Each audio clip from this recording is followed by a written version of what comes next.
Assalamualaikum warahmatullahi wabarakatuh. Di sini kami dari kelompok 6 akan membahas tentang genetika.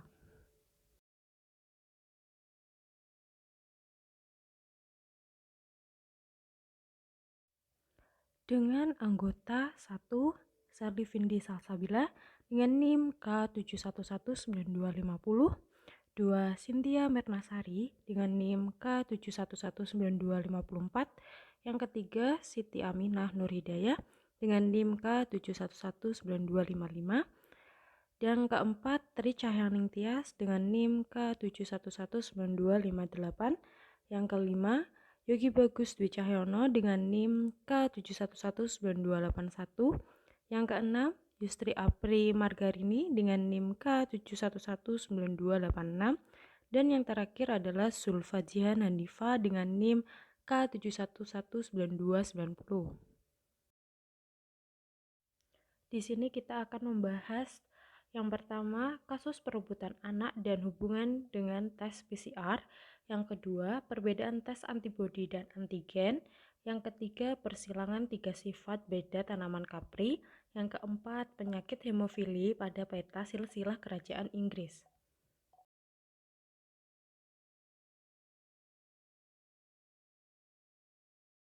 Nah, materi yang pertama yaitu kasus perebutan anak dan proses pada tes PCR. Di sebuah rumah sakit ada 2 ibu hamil yang melahirkan secara bersamaan. Kedua ibu tersebut bernama Ibu Ani dengan suami bernama Pak Tomo, dan Ibu Tia dengan suami yang bernama Bapak Cahyo. Salah satu dari orang tua tersebut, yaitu Ibu Ani dan Pak Tomo, mengaku bahwa anaknya tertukar di ruang khusus bayi. Hal ini diketahui lantaran bayi yang datang perempuan, padahal yang dikatakan salah satu perawat bahwa bayi yang dilahirkan berjenis kelamin laki-laki.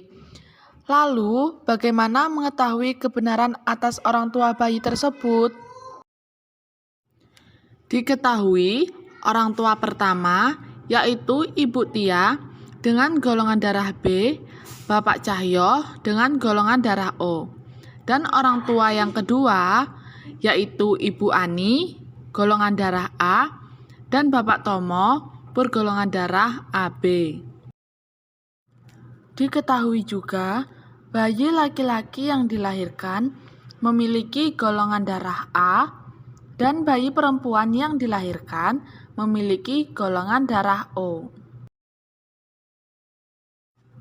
Nah, sebagaimana yang kita ketahui bahwa genotip IAIA, IAIO memiliki golongan darah A, IBIB, IBIO memiliki golongan darah B, IAIB memiliki golongan darah AB, dan IOIO memiliki golongan darah O.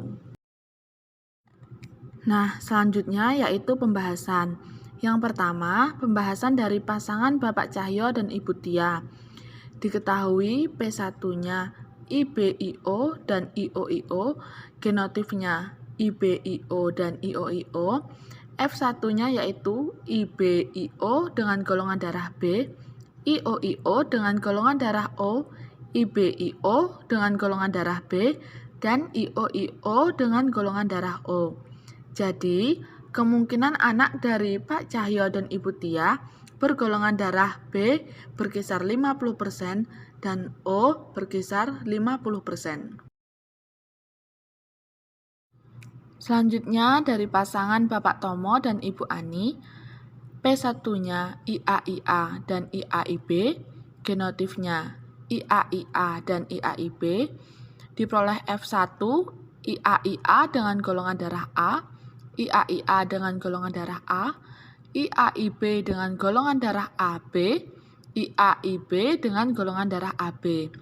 Jadi, kemungkinan anak dari pasangan Bapak Tomo dan Ibu Ani memiliki golongan darah A 50% dan AB 50%. Dari perolehan yang didapat, dapat disimpulkan dari hasil penentuan golongan darah dapat diketahui bahwa Bapak Cahyo dan Ibu Tia memiliki bayi perempuan karena golongan bayi tersebut, yaitu O, memiliki kesamaan dengan orang tuanya. Sedangkan Bapak Tomo dan Ibu Ani memiliki bayi laki-laki karena golongan darah bayi tersebut A dan memiliki kesamaan dengan orang tuanya. Nah, jadi benar bahwa anak dari Pak Tomo dan Ibu Ani tertukar ketika berada di ruang khusus bayi. Selanjutnya adalah polymerase chain reaction atau PCR. Polymerase chain reaction atau PCR adalah suatu teknik yang digunakan untuk membuat banyak salinan dari suatu segmen DNA. Proses ini akan menghasilkan sejumlah besar salinan dari sampel awal yang kecil. Selanjutnya adalah tahapan proses PCR atau polymerase chain reaction. Yang pertama, denaturasi. Istilah denaturasi sering juga disebut tahap peleburan atau melting. Tahapan ini berlangsung pada kisaran suhu 94 hingga 96 derajat Celcius.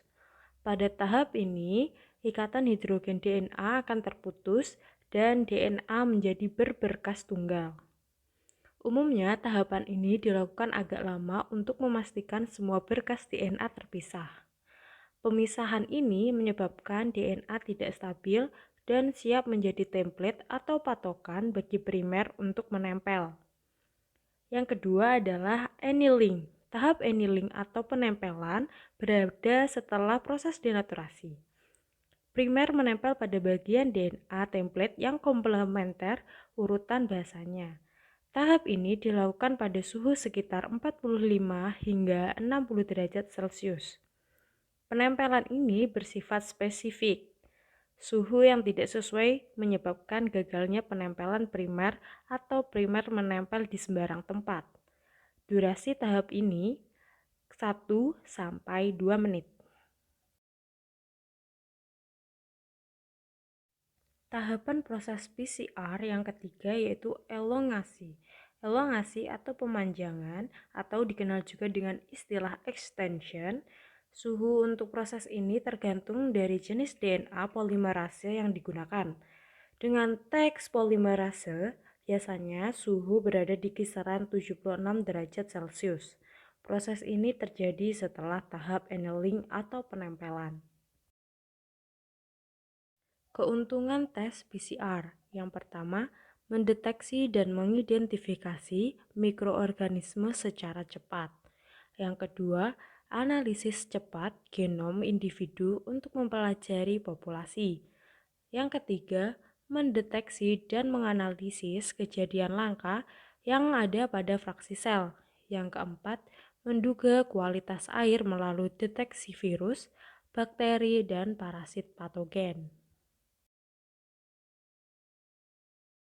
Materi kedua mengenai tes antigen dan tes antibodi. Perbedaan tes antibodi dan antigen. Antibodi yang pertama, cepatnya hasil yang didapat oleh pengguna. Yang kedua, pemeriksaan ini menggunakan sampel darah yang diambil melalui ujung jari yang kemudian diteteskan pada alat rapid test. Yang ketiga, harga rapid test antibodi cukup terjangkau yaitu 150.000, bahkan di beberapa tempat harganya bisa di bawah 100.000 jika sedang ada promo. Kemudian yang antigen, pertama, pemeriksaan rapid test antigen tidak disarankan untuk pemeriksaan awal. Yang kedua, metode pemeriksaan ini menggunakan cairan yang terdapat pada hidung dan juga tenggorokan dengan dilakukan swab. Yang ketiga, harga rapid test antigen di Indonesia berada di kisaran 349.000 hingga 665.000. Variasi harga tergantung dari laboratorium atau instansi yang menyediakan rapid test antigen COVID-19. Berikut adalah gambar tes antibodi dan antigen. Tes antigen lebih diakui dari antibodi. Hal tersebut dikarenakan yang pertama, Antibodi hanya akan terlihat ketika tubuh mengalami paparan virus corona sehingga tidak bisa dideteksi awal-awal di saat masih gejala. Yang kedua, pembentukan antibodi dalam tubuh memerlukan waktu yang cukup panjang, mulai dari hitungan hari hingga minggu. Kondisi ini yang membuat rapid test antibodi dinilai tidak terlalu efektif dalam mendeteksi virus corona. Bahkan, WHO tidak menyarankan rapid test antibodi untuk mendeteksi virus corona pada masyarakat. Kemudian yang ketiga, rapid test antibodi yang terlalu dini juga dinilai dapat menghasilkan negatif palsu. Hal tersebut disebabkan sistem kekebalan tubuh memerlukan waktu 1 hingga 2 minggu untuk membentuk antibodi terhadap suatu virus. Dengan kata lain, meskipun sudah terinfeksi, tetapi virus dapat tidak terdeteksi akibat tubuh belum memproduksi antibodi. Padahal bisa saja masyarakat sudah dapat melakukan penularan kepada orang lain.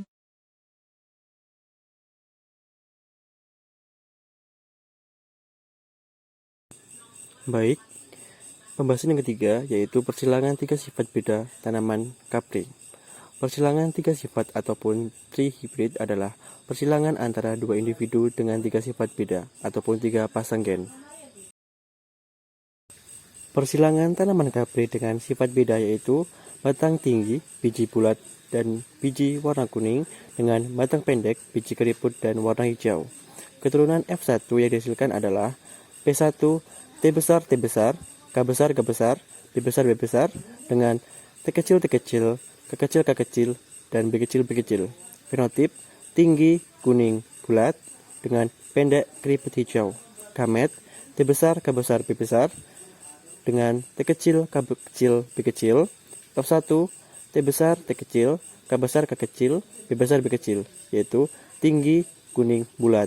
B2, T besar, T kecil, K besar, K kecil, B besar, B kecil, dengan T besar, T kecil, K besar, K kecil, B besar, B kecil. Menghasilkan gamet yaitu T besar, K besar, B besar, T besar, K besar, B kecil, T besar, K kecil, B kecil, T kecil, K besar, B besar, T kecil, K kecil, B besar, T kecil, K kecil, B kecil.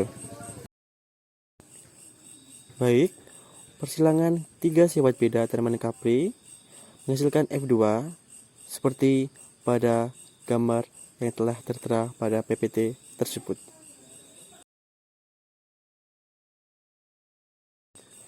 Dengan keterangan T besar, K besar, B besar, yaitu batang tinggi, biji bulat warna kuning sebanyak 27, kemudian T besar, K besar, B kecil, dengan batang tinggi, biji bulat dan warna hijau sebanyak 9, kemudian ada T besar, K kecil, B besar, yaitu batang tinggi, biji keriput warna kuning sebanyak 9.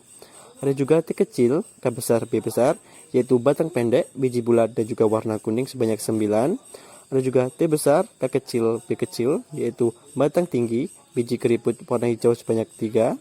Ada juga T kecil, K besar, B kecil, yaitu batang pendek, biji bulat dan warna hijau sebanyak 3.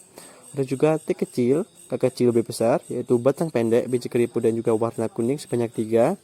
Dan yang terakhir adalah T kecil, K kecil, B kecil, yaitu batang pendek, biji keriput warna hijau sebanyak 1 buah.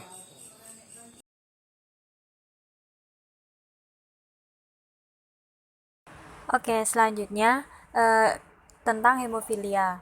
Jadi, hemofilia merupakan gangguan atau kelainan pembekuan darah sehingga pada penderitanya darahnya akan sukar membeku.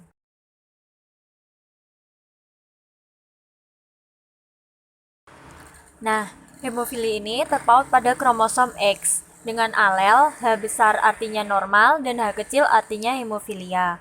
Sehingga pada wanita, jika wanita tersebut dengan kromosom XH besar artinya wanita tersebut normal. Kemudian jika XH besar XH kecil artinya wanita tersebut karier, dan XH kecil artinya wanita tersebut merupakan penderita hemofili. Kemudian jika pada laki-laki dengan kromosom XH besar Y artinya pria tersebut normal. Kemudian jika pria tersebut dengan kromosom XH kecil dan Y artinya pria tersebut merupakan penderita hemofili. Kemudian di sini ada peta silsilah keluarga kerajaan Inggris.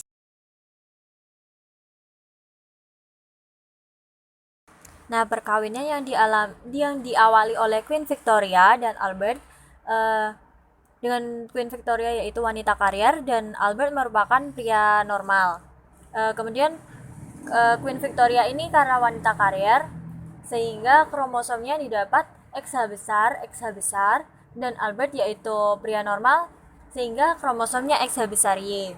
Kemudian didapat gamet dari Queen Victoria yaitu XH besar dan XH besar dan Albert yaitu XH besar dan Y. Sehingga dari perkawinan dari Queen Victoria dan Albert didapat persilangan yang pertama yaitu XH besar, XH besar, XH besar, XH kecil, XH besar Y, XH kecil Y. Kemudian didapat fenotip yaitu yang pertama wanita normal sebanyak 1, yaitu ada Victoria, ada Helena dan tidak diketahui namanya. Kemudian ada pria normal. Pria normal kalau dari anak Queen Victoria ada Edward ke-7, Alfred, Arthur, dan yang lainnya tidak diketahui namanya. Kemudian untuk wanita karier dari perkawinan Queen Victoria dan Albert didapat yaitu Alice dan Beatrice. Yang terakhir pria penderita hemofili. Pria hemofili dari perkawinan Queen Victoria yaitu ada Leopold.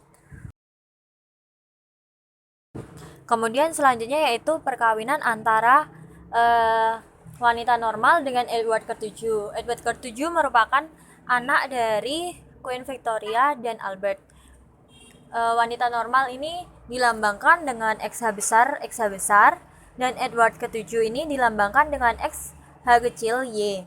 Kemudian didapatkan gamet dari wanita normal yaitu XH besar dan XH besar, dan Edward ke-7 didapat gametnya yaitu XH besar Y. Sehingga persilangannya didapat yaitu yang pertama ada XH besar, yang kedua XH besar, yang ketiga XH besar Y dan XH besar Y. Sehingga didapat fenotipnya yaitu wanita normal sebanyak 2 dan pria normal sebanyak 2 juga. Selanjutnya yaitu perkawinan antara George ke-5 dengan wanita normal. George ke-5 ini merupakan laki-laki normal sehingga kromosomnya yaitu XH besar Y, dan wanita normal kromosomnya yaitu XH besar, dan gamet dari George ke-5 yaitu XH besar dan Y, dan gamet dari wanita normal yaitu XH besar dan XH besar. Kemudian didapatkan persilangan antara George ke-5 dengan wanita normal yang pertama yaitu XH besar, XH besar Y, XH besar, dan XH besar Y. Sehingga didapat fenotip yang pertama yaitu wanita normal sebanyak 2 dan pria normal sebanyak 2. Oke, selanjutnya perkawinan antara Victoria dengan pria normal. Victoria ini wanita normal sehingga kromosomnya XH besar, dan laki-laki normal kromosomnya XH besar Y sehingga didapat gamet dari Victoria yaitu XH besar dan XH besar, dan gamet dari laki-laki normal yaitu XH besar dan Y. Sehingga diambil gamet dari Victoria dulu. Di sini ada XH besar dan XH besar, yang ke bawah ada XH besar dan Y, sehingga didapat hasil persilangan yang pertama yaitu XH besar, yang kedua XH besar, yang ketiga XH besar Y, yang keempat XH besar Y, sehingga didapat fenotipnya pria normal sebanyak 2 dan wanita normal juga sebanyak 2. Oke, selanjutnya perkawinan antara Henry of Prussia dengan Irene. Henry of Prussia ini merupakan anak dari Victoria dengan laki-laki normal yang tidak diketahui namanya, dan Henry of Prussia ini merupakan laki-laki normal dan Irene merupakan wanita karier. Sehingga kromosom dari Henry of Prussia ini didapat yaitu XH besar Y dan Irene yaitu XH besar XH kecil, dan gamet dari Henry of Prussia yaitu XH besar dan Y, kemudian Irene yaitu XH besar dan XH kecil. Kemudian dari persilangan keduanya didapat hasil persilangan yang pertama yaitu XH besar, yang kedua XH besar Y, yang ketiga XH besar XH kecil, yang keempat XH kecil Y. Sehingga fenotip yang dihasilkan yang pertama yaitu wanita normal sebanyak 1, pria normal sebanyak 1, wanita karier sebanyak 1, dan pria penderita hemofili sebanyak 1 juga. Pasangan selanjutnya adalah normal male dengan Alice. Normal male dengan Alice wanita karier. Normal male atau laki-laki normal itu simbolnya XH besar Y. Untuk wanita karier XH besar H kecil. Gametnya XH besar, Y. Untuk Alice XH besar, XH kecil. Untuk fenotipnya, untuk F1 nya XH besar Y dengan XH besar XH kecil menghasilkan XH besar dengan XH besar XH kecil, XH besar Y, XH kecil Y. Fenotipnya wanita normal 1, pria normal 1, wanita karier 1, pria hemofilia 1. Pasangan selanjutnya adalah normal male dengan Alexandra. Laki-laki normal dengan Alexandra yaitu wanita karier. Laki-laki normalnya XH besar Y, Alexandra XH besar XH kecil. Untuk gametnya XH besar, Y, Alexandra XH besar, XH kecil. F1 nya untuk yang mendatar XH besar dan Y, yang menurun XH besar dan XH kecil. Hasilnya XH besar dan XH besar Y, XH besar XH kecil dan XH kecil Y. Jadi fenotipnya adalah wanita normal 1, pria normal 1, wanita karier 1, pria hemofilia 1. Pasangan berikutnya adalah Leopold dengan normal female. Leopold adalah laki-laki hemofilia dengan wanita normal. Leopold yaitu XH kecil Y. Untuk wanita normal XH besar XH besar. Gametnya yaitu XH kecil, Y. Untuk wanita normal XH besar, XH besar.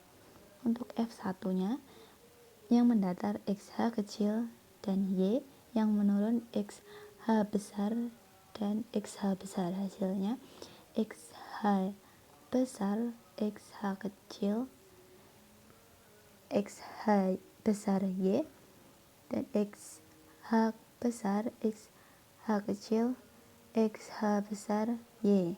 Jadi fenotipnya adalah wanita karier 2 dan pria normal 2. Pasangan berikutnya adalah Alice dengan normal male. Alice adalah wanita karier dengan normal laki-laki. Alice yaitu XH besar XH kecil, normal laki-laki XH besar Y. Gametnya Alice XH besar, XH kecil. Untuk normal laki-laki XH besar, Y. F1 nya X yang mendatar XH besar XH kecil yang menurun XH besar Y menghasilkan XH besar, XH besar, XH besar, XH kecil, XH besar Y, XH kecil Y. Jadi fenotipnya menghasilkan wanita normal 1, pria normal 1, wanita karir 1, hemofilia 1. Pasangan selanjutnya adalah Beatrix dan Henry. Beatrix adalah wanita karir, Henry adalah laki-laki normal. Untuk Beatrix, simbolnya XH besar, XH kecil, Henry XH besar Y. Untuk gametnya, Beatrix XH besar, XH kecil, dan Henry XH besar, Y.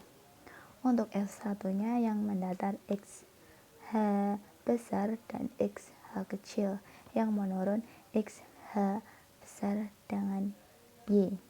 Hasilnya adalah XH besar, XH besar, XH besar, XH kecil, XH besar Y, XH kecil Y. Artinya dari fenotip tersebut adalah wanita normal 1, pria normal 1, wanita carrier 1, pria hemofilia 1. Yang terakhir adalah pasangan Victoria Eugene dengan Alfonso. Victoria Eugene adalah wanita carrier dengan Alfonso yaitu laki-laki normal. Victoria XH besar, XH kecil, untuk Alfonso XH besar Y. Gametnya Victoria XH besar, XH kecil, untuk Alfonso XH besar, Y. F1 untuk yang mendatar XH besar dan XH kecil, yang menurun XH besar Y. Hasilnya adalah XH besar, XH besar, XH besar, XH kecil, XH besar Y, XH kecil Y, yang artinya wanita normal 1, pria normal 1, wanita karir 1, pria hemofilia 1. Sekian yang bisa kami sampaikan. Wassalamualaikum warahmatullahi wabarakatuh. Terima kasih.